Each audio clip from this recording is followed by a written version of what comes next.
Bonjour tout le monde et bienvenue à ce panel sur l'écosystème entrepreneurial féminin au Canada. Je suis Liette Labonde, PDG de Bonjour Startup Montréal et je suis en excellente compagnie aujourd'hui.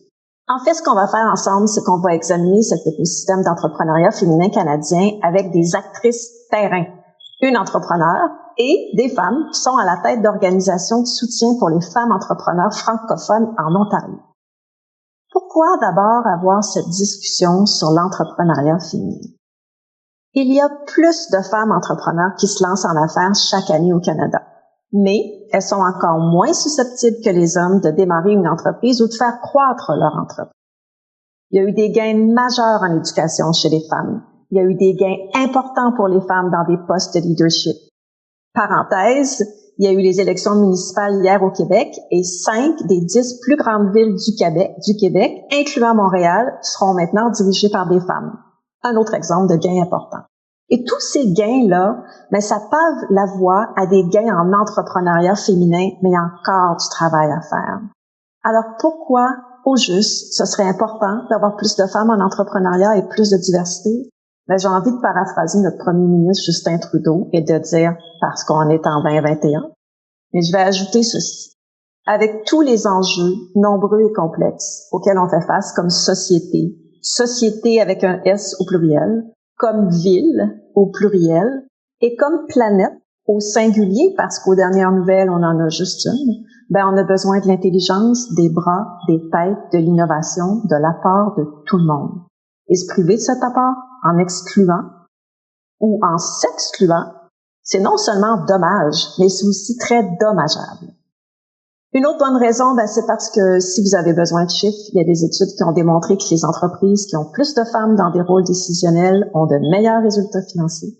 Et elles sont aussi plus susceptibles de prendre des mesures visant à ce que leur entreprise ait un impact social et environnemental positif. Alors aujourd'hui, on va discuter des enjeux qui font que des femmes hésitent à se lancer en affaires ou à faire croître leur entreprise. On va parler de solutions, de ce qu'on peut faire très concrètement pour les aider à passer à l'action et à croître en regardant ce que nos panélistes ont mis en place. Et on va parler de solutions qui pourraient venir de nos gouvernements, mais aussi des grandes entreprises et des PME pour faciliter et encourager l'entrepreneuriat féminin au Canada. Si vous avez des questions pour nos panélistes, vous pouvez utiliser le chat dans l'application Swapcard, puis on va tenter de se garder du temps à la fin pour les discuter. Alors, vous êtes prêts? Mesdames, vous êtes prêtes? Alors, allons-y. Et pour commencer tout ça, je vais vous demander naturellement à mes super panélistes de se présenter. Et je lance la parole, j'ouvre le micro de Mélissa pour commencer à te présenter. Mélissa, qui es-tu? Je m'appelle Mélissa Deschênes et je suis partenaire d'affaires et en charge de la direction créative de mon studio de design qui s'appelle Design de Plume. On est situé à Sudbury, en Ontario. Nous sommes une équipe de 12 personnes et puis on fait des travaux de design et de site web un peu partout au Canada, un peu aux États-Unis. Nous sommes dans notre 12e année aussi. Puis on fait beaucoup de projets axés sur l'accessibilité et sur la diversité.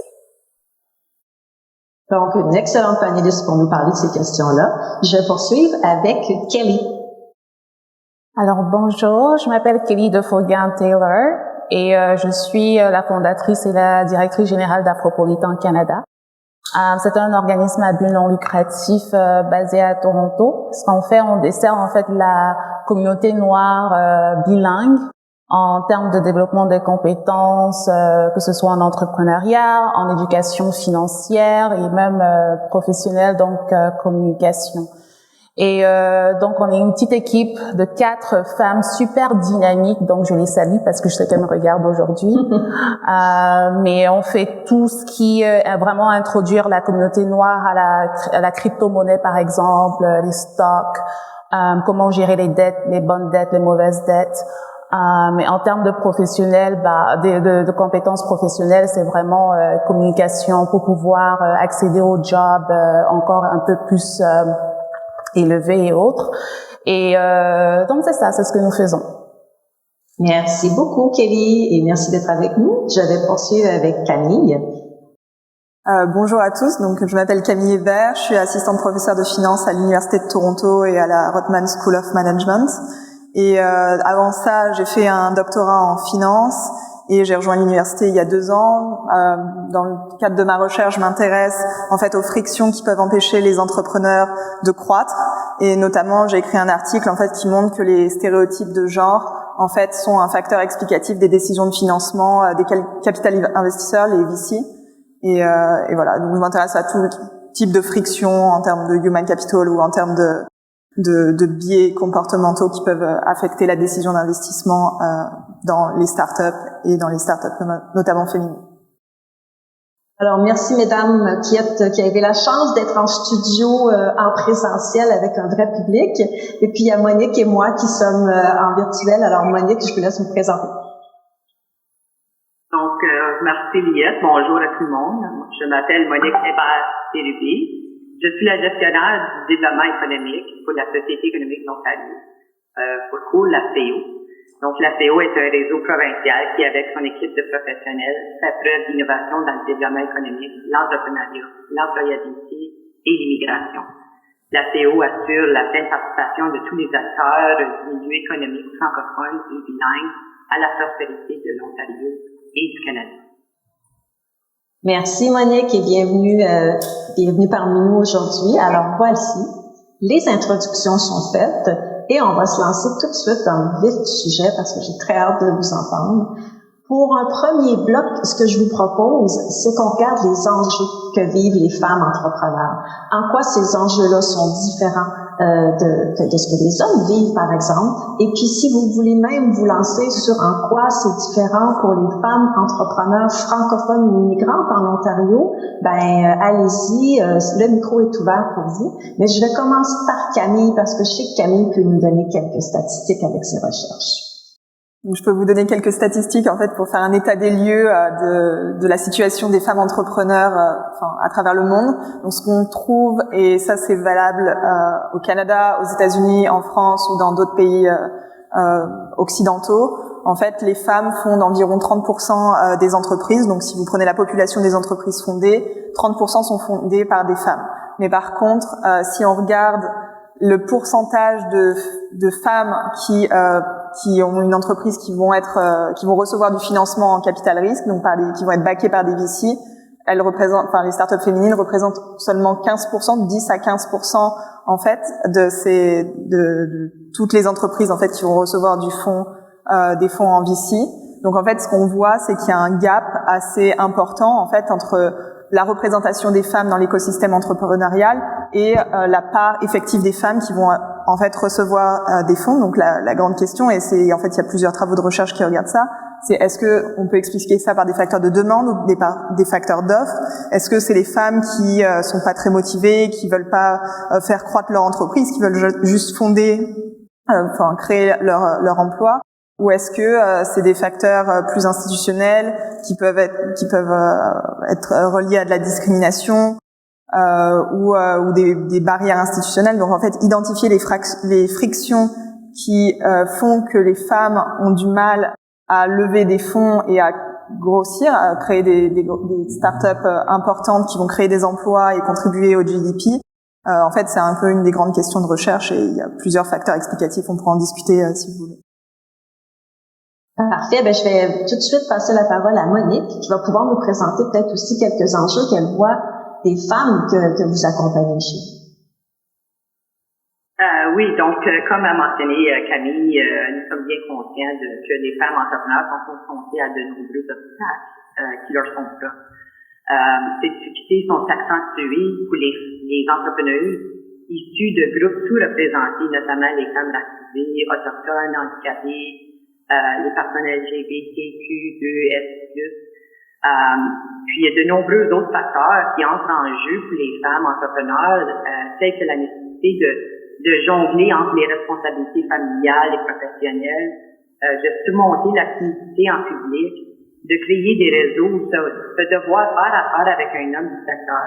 Et tous ces éléments ont des effets sur la confiance en soi d'une femme entrepreneur et créent un défi en eux-mêmes.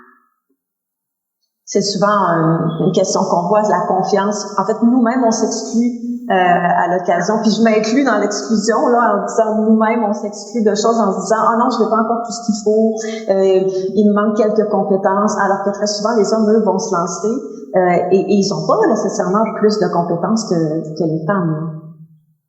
Non, c'est ça. C'est intimidant pour une femme. Tu sais, si on parle d'aller à faire une session de réseautage ou un événement de quoi que ce soit, puis on rentre dans la salle puis on voit les hommes avec leurs habits debout ensemble, puis ils parlent de leur succès. C'est toujours un peu intimidant pour les femmes. Puis très souvent, qu'est-ce qui arrive, c'est comme femme entrepreneur, on va se limiter à ces événements-là parce que on a de la difficulté à surmonter cette intimidation. Parce qu'on se sent moins bien aussi, probablement. C'est ça. Kelly, dites-moi, qu'est-ce que vous voyez chez les femmes que vous accompagnez? Alors, déjà pour ce panel, je parlerai dans le contexte d'une femme noire, immigrante, francophone, entrepreneur. Et les recherches, comme l'ont si bien mentionné tout à l'heure mes panélistes aussi, mes copanélistes, c'est il n'y a pas nécessairement beaucoup de recherches. Ce n'est que récemment qu'il y a commencé à avoir plus de recherches faites au niveau de l'entrepreneuriat au féminin. En ce qui concerne les entrepreneurs noirs, d'ailleurs le portail des connaissances des femmes en entrepreneuriat a sorti son rapport en partenariat avec la Black Business Professional Association, appelé l'élévation. C'était un rapport sur les entrepreneurs noirs au Canada.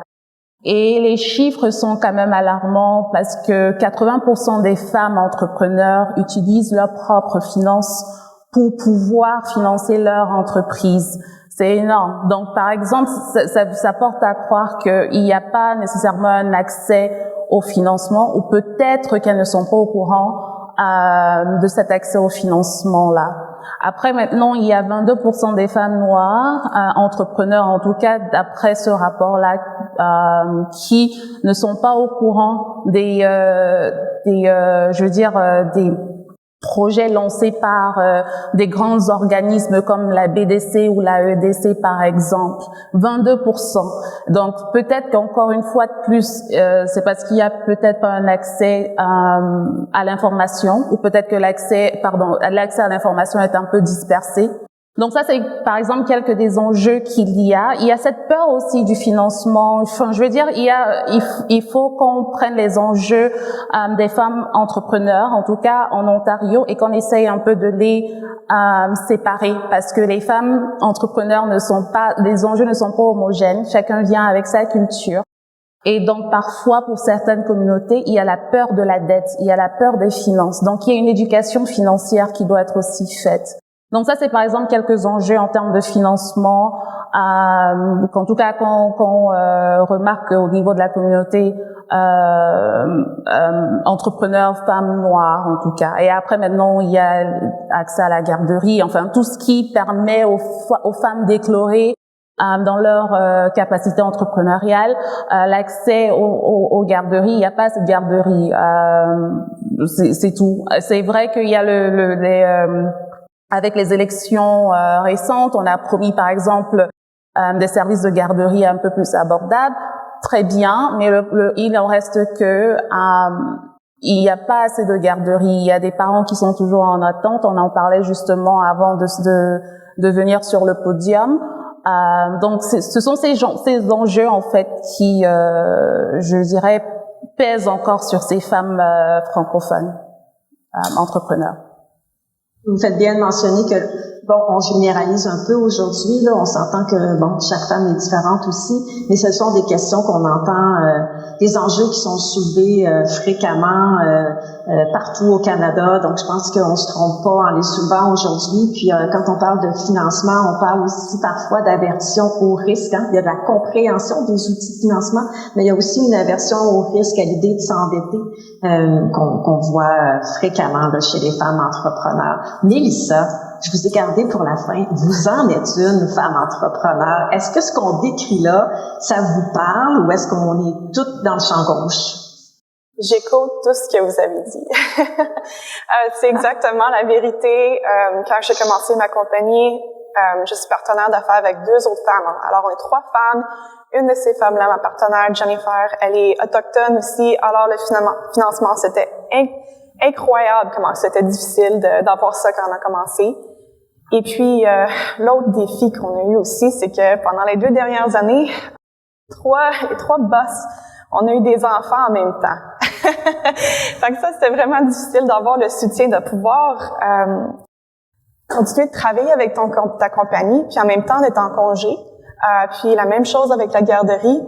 C'est quelque chose, je suis encore sur une liste d'attente pour une garderie en français. Je sais pas quand ça va arriver, mais j'ai hâte. C'est vrai, c'est une question qu'il faut pas repousser du revers de la main en disant ah non, c'est pas ça qui empêche les femmes à devenir entrepreneurs. Ça vous empêche peut-être pas de l'être, mais c'est sûr que ça complique la vie de gérer famille, enfants, puis entreprise en même temps. Ça fait beaucoup de bébés à faire grandir en même temps. Mélissa, j'aimerais ça revenir sur la question du financement. Vous avez dit que ça a été difficile, mais pouvez-vous creuser un petit peu pour nous puis dire qu'est-ce qui a été difficile? Est-ce que ça a été l'accès à l'information? Est-ce que ça a été de démontrer le sérieux de votre projet? Parlez-nous un petit peu.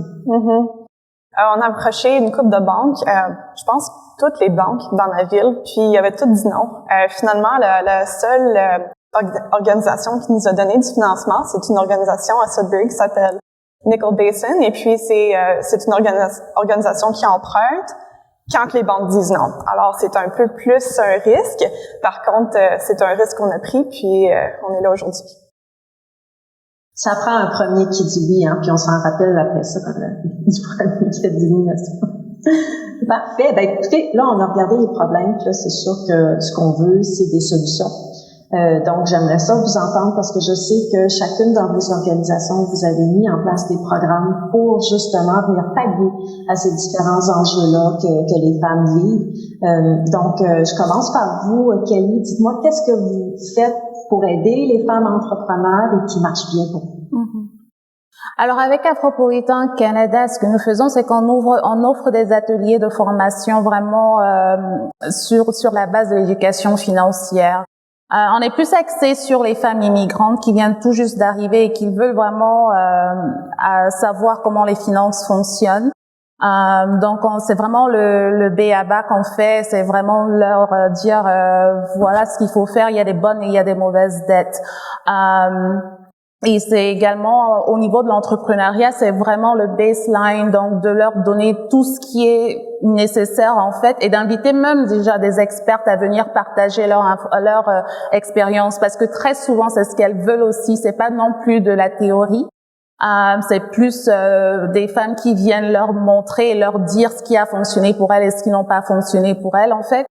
Et donc ce qu'on fait également, c'est vraiment aussi de changer un peu la donne en disant comme quoi voilà, il y a d'autres façons aussi de se faire des sous, et c'est pour ça que j'insiste en fait sur tout ce qui est stock, ce qui est crypto-monnaie, parce que ce sont les tendances actuelles, et très souvent dans la communauté justement, la communauté dans laquelle je suis, de femmes noires immigrantes et entrepreneurs, c'est qu'on a très souvent on a peur de parler des finances, on a très peur parfois de se lancer dans ce genre de je dirais de finances et tout. Donc simplement de les rassurer, ça c'est quelque chose que nous faisons. Au-delà de ça aussi, c'est un moment de célébration. Avec Afropolitan, on prend vraiment le temps autour de la Journée internationale de la femme de célébrer les femmes entrepreneurs. On a un système de nomination où on montre en fait que voilà, vous en tant que femme entrepreneur, c'est vrai que c'est difficile, mais il faut pas lâcher. Donc cette journée c'est pour vous, et puis ouais, c'est ce que nous faisons en fait. Donc, plein d'initiatives qui viennent à la fois éduquer, sensibiliser. Là, je vois c'est le premier point que vous avez mentionné. Puis, une forme de mentorat aussi, hein, d'aller chercher d'autres femmes pour parler à des femmes. Ça, de toute façon, c'est gagnant en entrepreneuriat. Les entrepreneurs adorent apprendre par d'autres entrepreneurs. Donc, je dirais, ça se transfère aussi bien chez les femmes que chez les hommes. Et puis, montrer des modèles. pour montrer que c'est possible pour une femme de se lancer, puis qu'il y a différents modèles, puis on n'a pas besoin d'être un type de modèle, qui est le modèle peut-être plus masculin qu'on pourrait avoir en tête. Non. Il y a de la place pour toutes sortes de femmes, la scientifique, bon, de tout. Donc, c'est important de présenter, je pense, ces modèles-là. Monique, qu'est-ce que vous faites, vous, de votre côté, au sein de votre organisation, pour amener des femmes à se lancer, là, les faire passer les premiers pas, là? Donc, on a plusieurs mesures en place pour appuyer les femmes entrepreneurs. Tout récemment, on a lancé notre incubateur virtuel provincial qui s'appelle Entrepreneuriat CO. Et celui-ci, à l'intérieur de celui-ci, nous avons un volet spécifiquement destiné aux femmes entrepreneurs. Donc, pour que les femmes peuvent travailler ensemble, se partager des histoires, grandir, apprendre à faire des prochains pas ensemble. On a parlé un peu aussi des garderies tantôt et tout, puis à l'intérieur de l'incubateur, on a un autre volet pour la petite enfance. Il y a beaucoup de femmes qui veulent se lancer dans ce secteur-là. Donc, ça appuie les femmes entrepreneurs, ça va appuyer les femmes entrepreneurs déjà sur le terrain qui ont besoin de garderies dans la province. Donc, c'est pour aider à créer des garderies, c'est ça? C'est ça. Donc, c'est le volet petite enfance qui veut se lancer, créer une garderie dans ce secteur-là. Ça, c'est à venir au mois de septembre. Mais notre volet pour les femmes, ça va débuter le 22 novembre. Et puis, à l'intérieur de ça, il va y avoir des sessions de réseautage, il y a de l'accompagnement personnalisé aussi avec les agences certifiées en Growth Wheels. Nous avons aussi le programme de mentorat. On a un programme de mentorat. Donc, une femme peut demander d'être accompagnée par une autre femme entrepreneur aussi, une femme qui a de l'expérience, qui a déjà survécu beaucoup de ces problèmes-là ou des difficultés qui veulent maintenant partager avec la nouvelle génération d'entrepreneurs. Ça c'est quelques-uns de notre incubateur, c'est un des projets, mais on offre aussi des ateliers, des webinaires, des présentations régulièrement. Et puis, on travaille avec des partenaires clés, surtout pour représenter des groupes sous-représentés. Donc, par exemple, on a travaillé avec Kelly, Afropolitain, le PCSE. On avait eu un atelier, la place des femmes noires et francophones. On a travaillé avec la Fondation Femmes Act pour la santé mentale des femmes entrepreneurs noires. On a des ateliers de leadership pour les femmes avec Taylor, construire sa vie professionnelle avec le Centre Victoria. Donc, on travaille souvent avec plein d'autres organismes aussi pour qu'ensemble, on peut vraiment offrir plus à les femmes entrepreneurs. Et puis, une dernière chose, c'est que la visibilité des femmes entrepreneurs, c'est super important pour nous aussi. Donc, on a récemment eu notre gala des petites et moyennes entreprises. Puis, à l'intérieur, on avait la catégorie femmes entrepreneurs pour les valoriser, augmenter leur visibilité aussi. Puis, on fait souvent des sessions de réseautage 100% femmes, pour leur donner toutes les occasions potentielles pour qu'ils peuvent grandir puis de travailler ensemble. Donc, il y en a plusieurs types de services d'accompagnement, je pense, autour des femmes entrepreneurs. Je me pose la question, Camille, qu'est-ce que vous voyez? Qu'est-ce qui manque, là? Qu'est-ce qui fait qu'on n'atteint pas encore 50% de femmes entrepreneurs? Quand vous entendez tout ça, il semble y avoir plein de solutions. Je peux vous parler un peu de ce qui a été fait au niveau de la recherche, en fait. Et en fait, une distinction, je pense, importante qu'il faut établir maintenant, en fait, c'est qu'il y a plusieurs types d'entrepreneuriat. Il y a l'entrepreneuriat qui a vocation à créer l'emploi de la personne qui est entrepreneur. Donc, c'est ce qu'on appelle de l'entrepreneuriat de subsistance, ou de l'entrepreneuriat qui a vocation à créer une entreprise qui va grossir, qui va créer de l'emploi et donc créer de la richesse au niveau du pays. Donc, c'est un peu la manière dont en recherche, comment on distingue les différents types d'entreprises. Et les politiques publiques ou les actions qui peuvent être menées pour différents types d'entreprises, en fait, doivent être différentes. Elles sont différentes, en fait. Et ce qu'on voit, en fait, Je peux vous parler de 2 papiers. Donc un papier qui a été fait sur données françaises, donc avec les données, l'équivalent de StatCan du StatCan français, où en fait il montre qu'avec l'allongement des unemployment benefits en France, en fait il y a eu une création, plus de création d'entreprises. Et donc la question c'est, est-ce que c'est juste des gens donc qui sont au chômage et qui ont besoin de se créer un emploi et donc ils vont créer un emploi parce qu'ils peuvent pas s'insérer sur le marché du travail classique, ou est-ce que ça va vraiment générer de la croissance au niveau du pays, parce que enfin allonger les unemployment benefits c'est un coût, donc enfin les pouvoirs publics veulent potentiellement récupérer du GDP de cette manière-là. Et en fait ce qui montre donc c'est qu'il y a une création massive d'entreprises après qui sont financées plus ou moins par ces unemployment benefits, mais la qualité des entreprises en fait est pas forcément au rendez-vous en fait. Donc ça c'est une étude qui a été faite, et une seconde étude qui a été faite à UBC, à l'université of British Columbia, donc sur données canadiennes. Là en fait ils ont regardé l'allongement du congé maternité, enfin l'effet de l'allongement du congé maternité au Canada. Donc là pareil, il y a beaucoup de femmes en fait qui ont créé leur emploi, et notamment dans des secteurs féminins ou enfin pour remplir des besoins qu'elles avaient identifiés quand elles-mêmes étaient en congé maternité, enfin ce genre de choses-là. Et un peu la même conclusion, en fait, ce type de mesure en fait va pas créer un entrepreneuriat de grosse croissance en fait. Donc voilà, c'est un peu l'expériences qui ont été menées. Ensuite, je voudrais juste revenir sur un point au niveau des questions de financement. Donc on a un peu parlé des financements bancaires, enfin d'endettement en fait par dette, et les financements en equity, enfin des financements en capitaux propres en fait. Et en fait la recherche elle montre 2 résultats. Le premier résultat c'est qu'il n'y a pas, en tout cas sur le fait d'accorder ou pas un prêt bancaire, il n'y a pas de différence entre hommes et femmes. Il y a des différences sur le taux d'intérêt qui est accordé. Donc les femmes en fait vont avoir un prêt, vont avoir la même chance d'obtenir un prêt bancaire, mais le taux d'intérêt qui va être appliqué va être plus élevé. Donc ça c'est un résultat qui a été montré, mais sur la marge extensive, donc sur le fait d'avoir le prêt ou non, il va pas y avoir de différence. Mais par contre, ce qui est plus intéressant et ce qui est peut-être encore plus problématique, donc c'est sur le financement en capital risque, en VC financing, où là, en fait, on va voir beaucoup plus de différences hommes-femmes, notamment sur le fait d'accorder les premiers fonds en VC.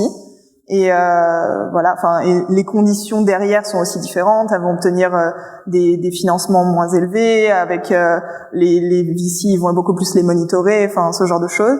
Mais enfin, voilà. Et en fait, une des raisons qui peut expliquer ça, en fait, c'est dans les projets qui sont potentiellement appelés à être financés par du VC, c'est des projets beaucoup plus risqués, beaucoup plus incertains. Enfin, c'est des business models qui sont beaucoup plus incertains en fait par définition. Mais du coup, en fait, les VC en fait vont être beaucoup plus rassurés par des profils masculins que par des profils féminins. Et en fait, dans un de mes articles, j'ai montré que quand en fait on peut distinguer 2 types de secteurs, des secteurs féminins et je les définis par c'est des secteurs où plus de 50% des entreprises sont créées par des femmes. Là en fait les femmes vont avoir plus de chances en fait de lever des financements en VC, alors que dans le reste de l'économie, donc dans les secteurs masculins qui représentent 85% de l'économie, les femmes ont moins de chances de lever en fait des fonds en capital risque. Et une explication en fait ça pourrait être les stéréotypes, le fait que si on colle pas à ce qui est le type représentatif d'un secteur, par exemple dans le secteur de l'ingénierie, de l'IT, on peut se dire l'homme entrepreneur c'est un peu l'archétype dans ce secteur-là, alors que dans des secteurs plutôt féminins, healthcare, en fait ça va être la femme entrepreneur va être beaucoup plus le type représentatif, et donc ça pourrait expliquer pourquoi en fait elles ont plus de chances de lever des fonds dans ces secteurs-là. Mais encore une fois, ces secteurs-là ils représentent une toute petite part de l'économie, alors que la majorité de l'économie en fait est représentée par des secteurs masculins. Voilà, enfin, c'est juste ce que je voulais dire au niveau de l'état de la recherche. Vous soulevez une belle question au niveau du financement bancaire. Je sais que les institutions financières, en tout cas au Canada, ont mis beaucoup d'efforts dans les dernières années pour former leur personnel, pour qu'ils soient en mesure de bien répondre autant à une femme entrepreneur qu'à un homme entrepreneur. Donc, je trouve ça intéressant les résultats de l'étude sur le financement bancaire qui dit les chances sont égales, mais le taux d'intérêt va être différent. Puis au niveau du VC, effectivement, c'est sûr que ça se passe beaucoup aux États-Unis, qu'il y a plusieurs études qui nous arrivent de là. Mais on peut pas faire autrement que de se poser la question de ben oui, mais qui accorde les fonds dans les VC, hein? C'est surtout des hommes qui ont lancé des par contre, ce qui est assez intéressant, c'est que les femmes VC n'augmentent pas les chances des femmes d'avoir des financements.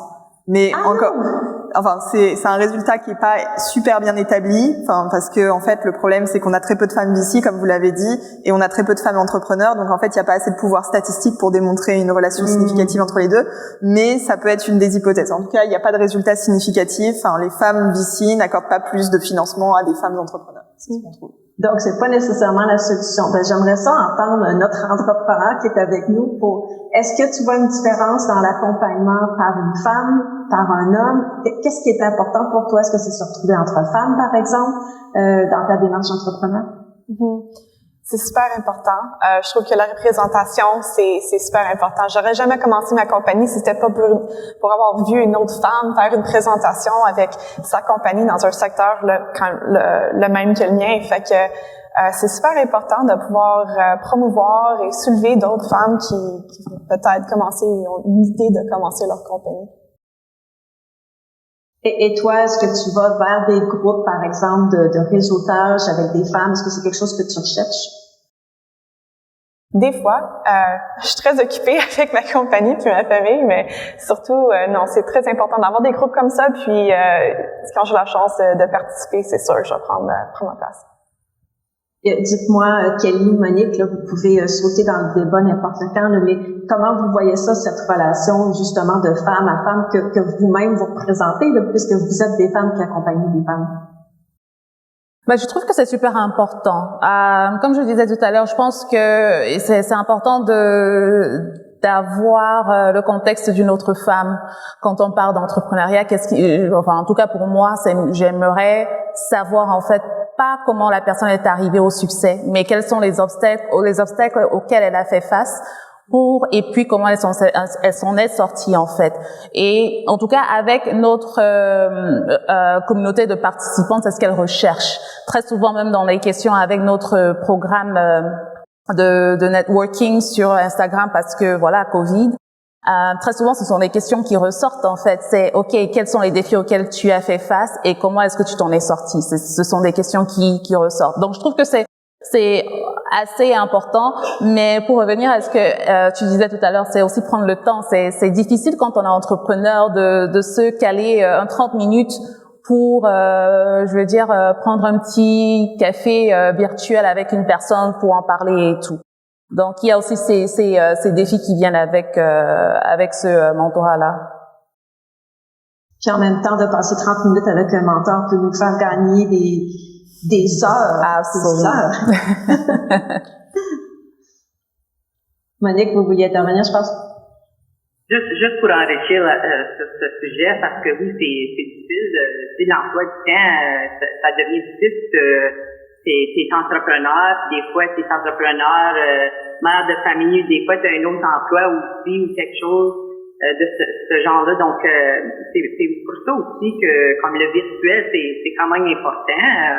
Je sais qu'il y en a des fois, parfois on dit on a eu amplement dans les derniers 2 ans, sauf que ça ouvre beaucoup d'opportunités. Comme nous avec l'incubateur, c'était une des raisons qu'on était virtuel provincial, parce que si une personne est en cours à l'emploi, puis ils veulent démarrer une entreprise, mais ils peuvent l'accéder à leur propre risque. Ça va être des sessions en fin de journée, ça va être décidé en cohorte pour faciliter l'emploi du temps à tout le monde.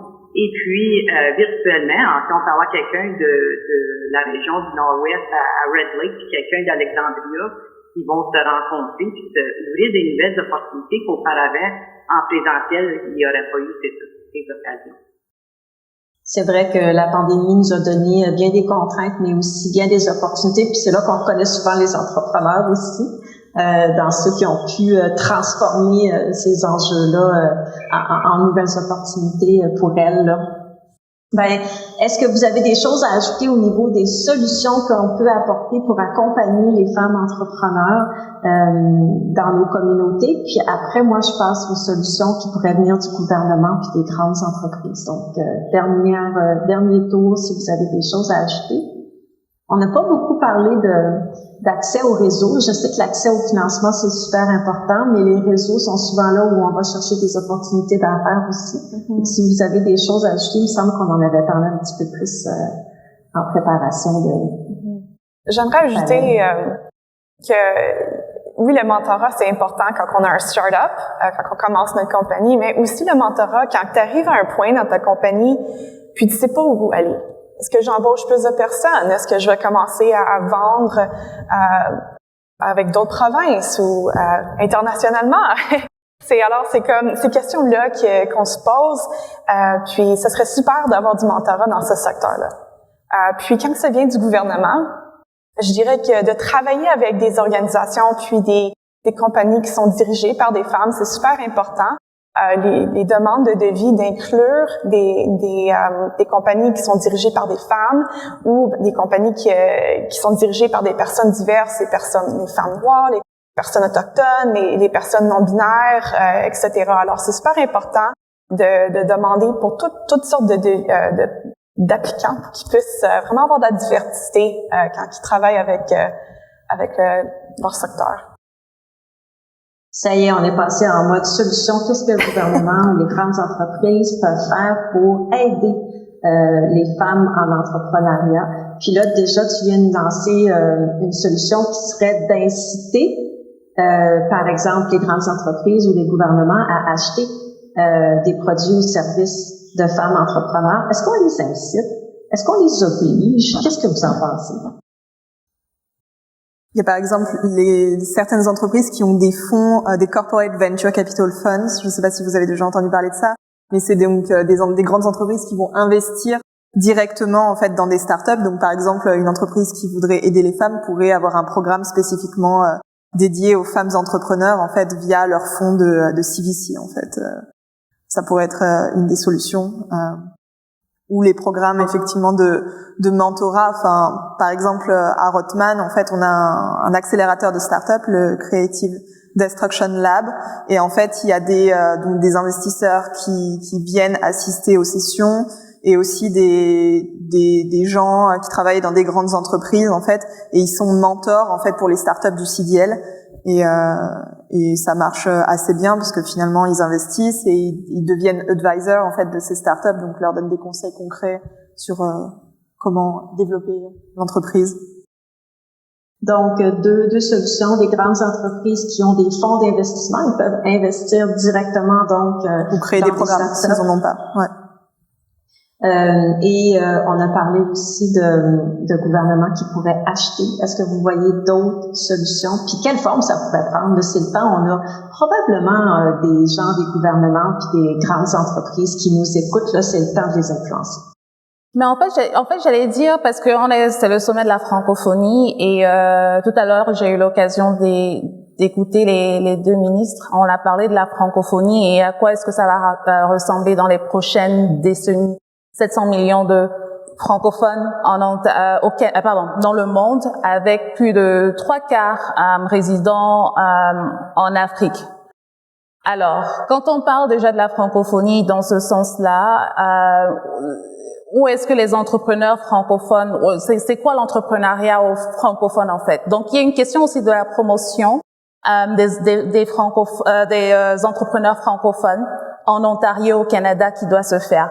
Très souvent, en tout cas, pour les francophones et les entrepreneurs francophones noirs, c'est que parfois on bascule vers la langue de Shakespeare parce que c'est plus rapide, c'est plus facile en termes de clientèle et bien encore. Alors, comment aussi garder ces entrepreneurs-là, francophones, femmes noires, à l'intérieur de la langue francophone, de la langue française en fait. Donc il y a ce travail de promotion aussi qui doit être fait, et je veux dire aussi de promouvoir ces femmes. Il y a tellement de femmes francophones entrepreneurs en Ontario seulement qui sont entrepreneurs, qui font du très bon travail. Je peux les nommer sur mes 10 doigts, mais je suis sûre qu'il y en a pas beaucoup qui connaissent autant de ces femmes-là ici, je veux dire en Ontario. Donc il y a cette promotion-là qui doit être faite. La deuxième chose que je dirais vite fait, c'est qu'il y a aussi un travail de recherche qui doit être faites en termes de la francophonie, en termes des femmes francophones, et selon, je dirais, parce qu'il y a par exemple le MOFIF qui avait fait pour les femmes immigrantes, mais c'était sur l'immigration, sur les affaires civiques et bien encore. Mais je pense que même en termes d'entrepreneuriat, il faudrait qu'on se pose la question aussi à savoir qui sont ces femmes francophones entrepreneurs noires, qu'est-ce qu'elles apportent en fait et comment on peut les soutenir. Parce qu'on parlait par exemple d'accès au financement. Parfois c'est super long. Et c'est pas tout le monde qui a ce niveau de, de rédaction, ou bien les PME ne sont pas les mêmes que les grandes entreprises. Donc de demander par exemple des états financiers vérifiés, par exemple par un expert comptable, on sait par exemple que ça coûte entre 3 000 et 5 000. C'est pas tout le monde qui peut avoir ces $5 000 là. Donc il y a vraiment, je pense qu'il y a cette opportunité de vraiment se pencher sur cette question-là. Et d'aller à l'écoute de ces femmes-là, parce que ce sont elles généralement qui ont les solutions. Camille, vous faites face, j'imagine, au même questionnement. Il manque de données encore pour bien comprendre les enjeux de groupes spécifiques de femmes entrepreneurs. Ouais, je pense que les solutions, on en a déjà un peu parlé. Après, au niveau des solutions gouvernementales, je pense qu'il s'est un peu dégagé de la discussion, c'est qu'il faut que, en fait, il y ait plus de garderies et de crèches, en fait, pour les femmes. Mais c'est un problème pour les femmes entrepreneurs qui est bien sûr exacerbé pour les femmes entrepreneurs, mais c'est un problème pour toutes les femmes et leur accès au marché du travail, en fait. Si on regarde la participation des femmes au marché du travail au Canada, elle est inférieure à certains pays européens. Et pourquoi? En fait, c'est parce que il y a les garderies, en fait, elles prennent pas les enfants en très bas âge, ou l'accès est très compliqué ou très cher, ou voilà. Et les congés de maternité également? Les congés maternité sont très longs au Canada comparé à d'autres pays européens. Typiquement par rapport à la France, c'est ici, je crois que c'est 1 an. En France, c'est peut-être 3 mois ou 4 mois. Mais du coup, en fait, les solutions de garde pour les enfants sont beaucoup plus développées aussi. Ah, mais oui, c'est intéressant. Parfait. Monique, est-ce que de ton côté, tu vois aussi des solutions qui pourraient venir des gouvernements ou qui pourraient venir des grandes entreprises qui gravitent autour de nos écosystèmes d'entrepreneuriat féminin?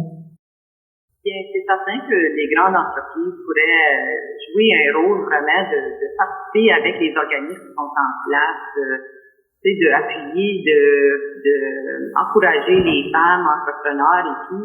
On a parlé tantôt du venture capital pour les startups, mais ça peut être aussi pour la formation des femmes, pour la formation en entrepreneuriat, que ce soit en post-secondaire ou dans un incubateur comme Entrepreneuriat CO. Mais les femmes ont besoin aussi de la formation, donc c'est une façon que les grandes entreprises pourraient appuyer des bourses ou quoi que ce soit. Puis d'encourager les réseautages aussi. Ils pourraient développer des réseaux de femmes avec un but en commun ou quelque chose pour encourager de travailler ensemble puis d'apprendre. Puis comme grande entreprise, ils servent de conférenciers, ils ont déjà vécu plein d'expériences. Il y a beaucoup à offrir à niveau des belles entrepreneurs. Donc là, on vient de donner plein de bonnes idées à des grandes entreprises qui auraient le goût de faire une différence, puis qui auraient le goût de dire, oui, moi, ça me tente d'aider davantage de femmes entrepreneurs dans ma communauté. Je peux le faire en mobilisant des ressources financières, en appuyant des organismes qui sont là pour appuyer les femmes, qui pourraient, par exemple, leur donner des bourses, leur donner toutes sortes de formes de financement.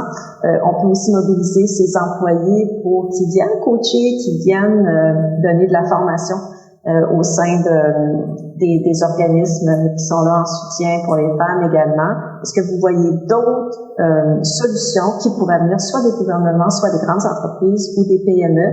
Des fois, j'ai l'impression, puis Kelly me disait, on les connaît pas assez, les femmes entrepreneurs qui auraient justement des réponses à plein de besoins que nos PME ou les grandes entreprises peuvent avoir. Comment est-ce qu'on fait la connexion entre eux?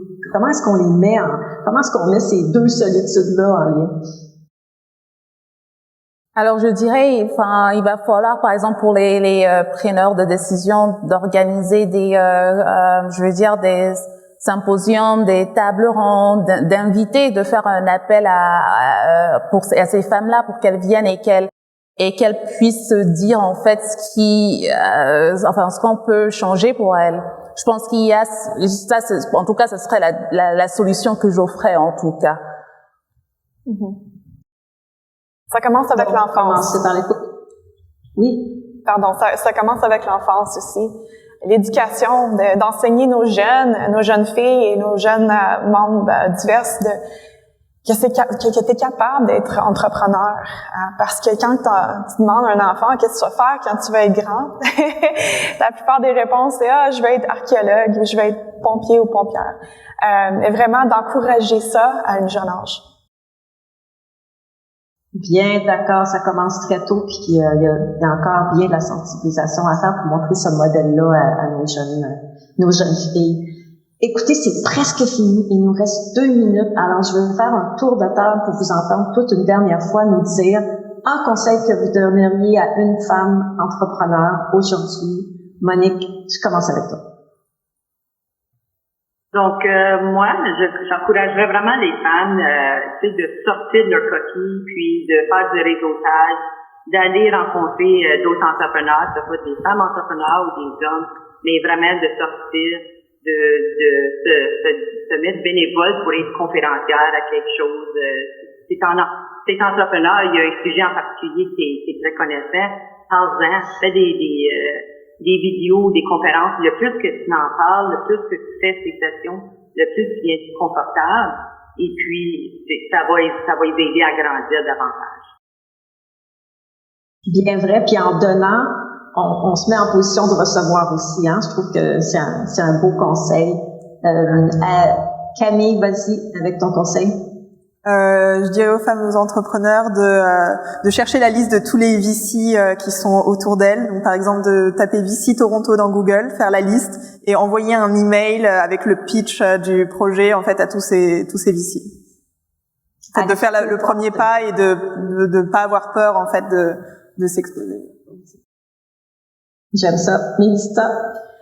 De s'appuyer sur toutes les occasions de KIOC pour des bourses. Nous autres, on a commencé avec des bourses. Puis, même aujourd'hui, on a eu dernièrement une bourse pour aider en embaucher des personnes. Alors, de continuer de s'appuyer pour des bourses, ça l'aide beaucoup. Parfait. Et Kelly, la dernière? Pour moi, c'est le mot de survie, hein. C'est ne pas lâcher, faire tout, prendre une pause de 2 semaines, 3 mois, 6 mois, mais ne pas lâcher.